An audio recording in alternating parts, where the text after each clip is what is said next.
Good morning, Dr. Sylvian. This is Lisa Beck, and I'm going to present my literature review of the article Factors Associated with Administration Route when Using Midazolam for Pediatric Conscious Sedation.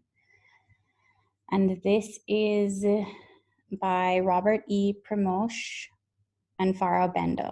Let me put my slide in presenter mode or enlarge it a bit. There we go. Okay, so the objectives in my presentation are, I'll talk about the article briefly, the uses of midazolam in dentistry, factors affecting patient acceptance of midazolam, discussion of methods and materials of study, discussions of study result, and interpretation of study results. So briefly about this article, the authors are Robert E. Primosch, excuse me if I'm pronouncing it incorrectly, and Fara Bender. The name of the journal is Journal of Dentistry for Children, and the date of publication is July to August 2001. The major topic in this article is comparison between oral and nasal administration routes of midazolam in pediatric patients and the patient and procedural factors associated with the selection of a route of administration. The type of article is a systematic review and it's retrospective. The main purpose of this article is to test whether child compliance of medication is predictive of child behavior during dental treatment. So that's essentially the overarching question that these authors wanted to answer. So midazolam use in conscious sedation, it's a benzodiazepine with the properties of hypnotic, anticonvulsant, muscle relaxant, excuse me, that's a typo, amnesic and anxiolytic activity.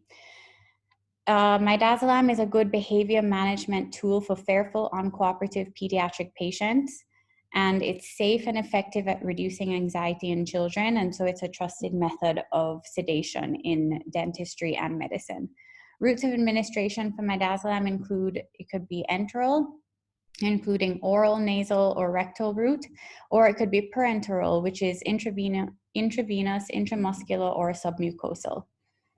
IV and IM routes of administration are painful for a child and prompts fear of needles, which only increases their fear for the dental appointment.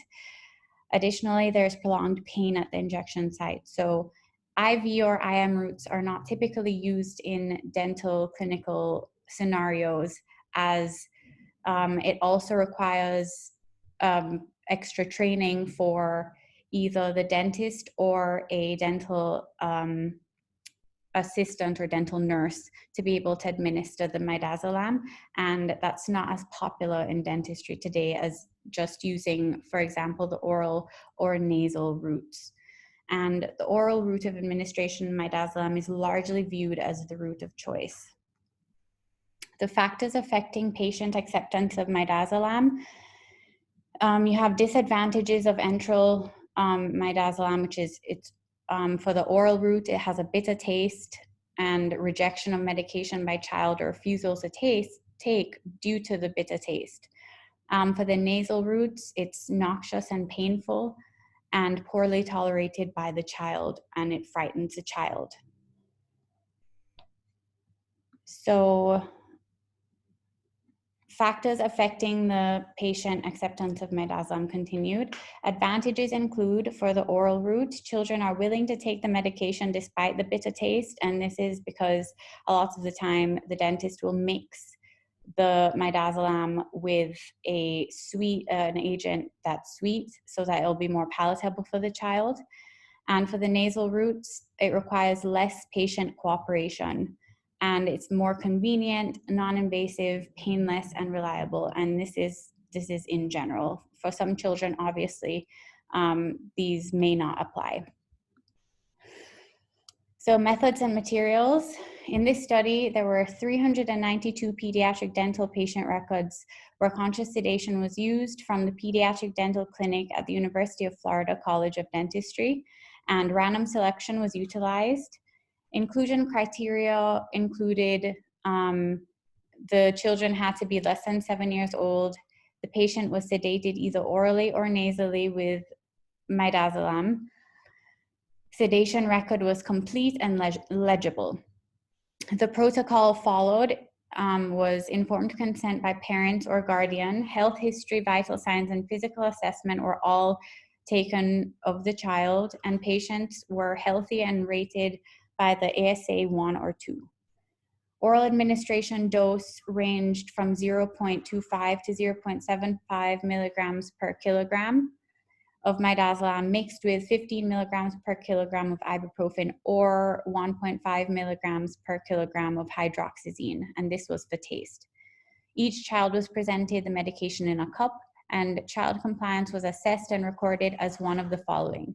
They were either recorded as willingly accepting of the medication, coaxed to take medication, or convinced to take, forced to take the medication, but the child swallowed it, forced to take the medication, but the child rejected it, or 5, failed to take the medication altogether, so the medication was not administered. So nasal administration dose ranged from 0.18 to 0.40 milligrams per kilogram. 1 cc tuberculin syringe used for administration, and the image is next just to show what the 1 cc syringe looks like, and patient compliance was not considered. So in general, the onset of sedative effect for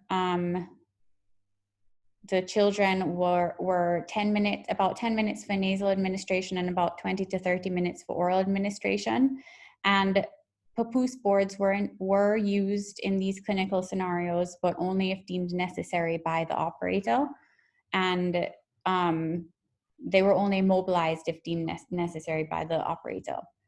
40% nitrous oxide to 60% oxygen was administered to a patient at 5 to 10 liters per minute intraoperatively, only if necessary, based off patient responsiveness and cooperation. Vital signs and behavior were recorded at intervals by the operator using the Frankel scale and using AAPD guidelines. At the end of the treatment, the child's overall behavior was recorded using the Frankel scale, and the procedure duration was measured from separation from parent to the end of the procedure. And data was collected and analyzed with the programs ANOVA and chi-square analysis using StatView software. And statistical significance was measured at P if P value was less than 0.05. So the results of this study showed out of the 392 charts, 222 were included in the study, and 257 sedation records met the criteria. In this specific study, the mean age of the children were 41.9, more or less, plus or minus 13.6 months. 57% were male, 43% were female. 128 children received nasal administration of midazolam, while 129 received oral. And the average dose of nasal midazolam was 0.23 plus 0.05 milligrams per kilogram. And the average dose for the oral midazolam was 0.48 plus or minus 0.08 milligrams per kilogram. So several factors were assessed in this study. The differences between oral and nasal administration for parameters of age, procedure length, appointment type, if it was scheduled or an emergency, procedures performed, restorations only, extractions only, or both, and previous sedation experience. Necessity of use of papoose board and nitrous oxide inhalation. The differences in Frankel behavior ratings between oral and nasal routes of administration, and effectiveness of sedation of nasal and oral routes. And the effectiveness was measured on behavior. So the factors affecting the choice of administration route included the age of child, procedure length, appointment type, scheduled versus emergency, procedures performed, restorations only, extractions only, or both, and previous sedation experience. So the factors affecting the papoose board and nitrous oxide use. excuse me, these are my notes. Age, the papoose board was typically seen to be used with younger children, and this was statistically significant, seen at a p-value of less than 0.001. And nitrous oxide was used with older children, and p equals 0.004. So both of these were seen to be statistically significant. Effectiveness of sedation. So no statistical significant differences found in preoperative Frankel behavior ratings between oral and nasal routes of administration, but there was statistical significant differences found in intraoperative behavior ratings. Behavior seemed to improve from preoperative to intraoperative, particularly in oral administration route of midazolam. So the effectiveness of sedation was measured by analyzing percentage of children whose behavior improved or deteriorated intraoperatively. For the oral route, 74% of the children with negative Frankel score improved behavior. 74% in general out of nasal and oral, and out of those, 76% improved for the nasal route and 71% improved for the oral route. 75% of children with negative Frankel score preoperatively improved intraoperatively, and 11% deteriorated in behavior. 32% of patients with positive Frankel score preoperatively improved intraoperatively, and 37% deteriorated in behavior. Prevalence of deteriorated behavior was greater among the nasal route patients. Age did not affect Frankel behavior rating, so there was no statistical significance for age. The procedure length was seen to be 28.1 minutes on average for scheduled sedation compared to 18.9 minutes on average for emergency sedation, and this deemed statistically significant.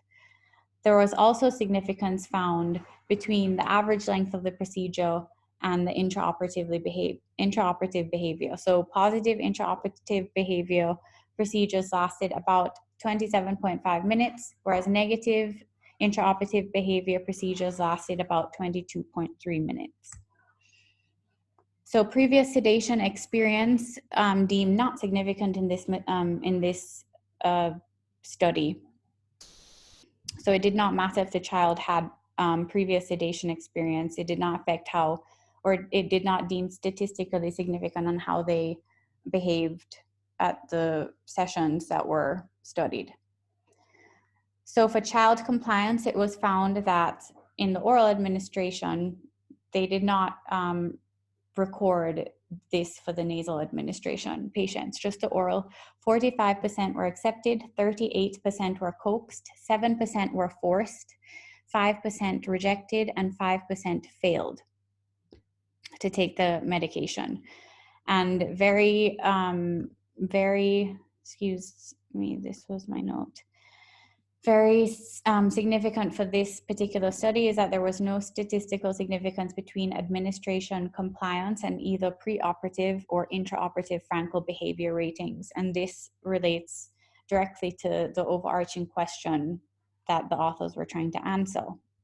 The relationship between behavior and administration route, and if there's a connection there.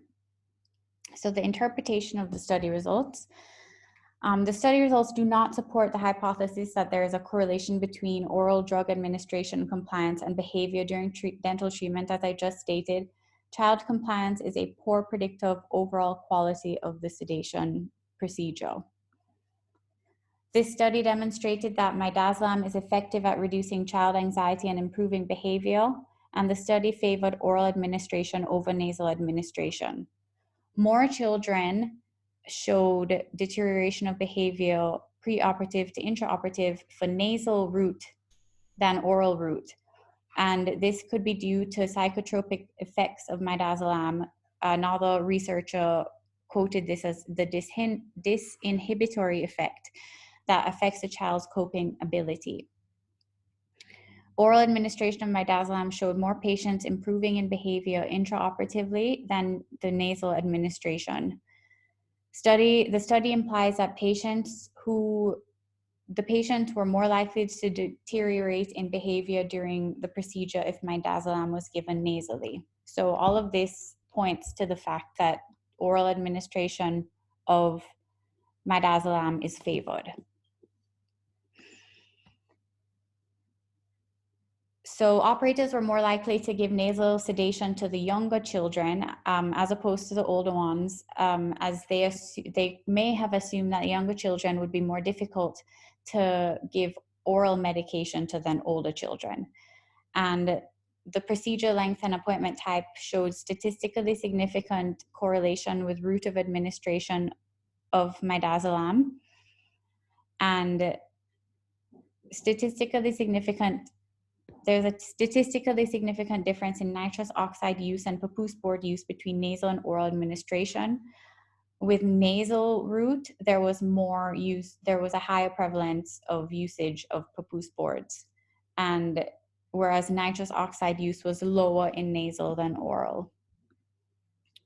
So the limitations of this study were that there were multiple operators, in other words, multiple dentists, and this could cause issues with internal validity. The internal validity is relating to the individuals who were actually the ones conducting the study. These dentists may not have known that there was going to be a study based off of procedures that they carried out, but if it was just one dentist treating several patients and only the patients from this one dentist were used in this study, then the internal validity would be higher than the reality of this study where there are multiple operators. This study was not a blind study, so the operators were aware of who received oral versus nasal route, and patient temperament was not evaluated in this specific study. And these authors had said that in another study, it was found that patient temperament may have a significant effect on behavior during sedation. And so if patient temperament was taken into consideration, this may cause this study to be stronger or have more validity. And more studies are needed to determine predictive value of factors affecting sedation behavior. And the conclusion is child compliance with oral administration is not predictive of behavior during dental treatment. And this is my reference. So this is just the citation from the research paper. Thank you.